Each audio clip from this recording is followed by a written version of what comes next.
മനുഷ്യൻ എന്തിനാണ് ഭക്ഷണം കഴിക്കണു എന്ന് ചോദിച്ചാൽ രുചിക്കാണ് എന്ന് പറയേണ്ട ഒരു കാലത്താണ് നമ്മൾ ജീവിക്കുന്നത്. യെസ്, നമ്മൾ ഭക്ഷണം കഴിക്കുന്നത് എന്തിനു വേണ്ടിയിട്ടാണ്? ടേസ്റ്റിന് വേണ്ടിയാണ്. ഞാൻ നേരത്തെ സൂചിപ്പിച്ചു, majority of taste are ham. എല്ലാം എന്ന് ഞാൻ പറയുന്നില്ല, കൂടുതലും ടേസ്റ്റുകൾ, രുചികൾ നമ്മുടെ ശരീരത്തിന് ദോഷമാണ്. ഉദാഹരണത്തിന് എരിവ്, അതേപോലെ പുളി, അതേപോലെ മധുരം.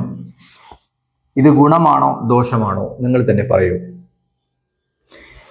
എരിവ് വന്നാൽ എന്തുണ്ട്? പുളിവ് വന്നാൽ എന്തുണ്ട്? These are acids. മധുരം വന്നാൽ എന്ത് ചെയ്യുന്നു? ഷുഗർ കണ്ടന്റ് കൂടുതൽ വന്നാൽ.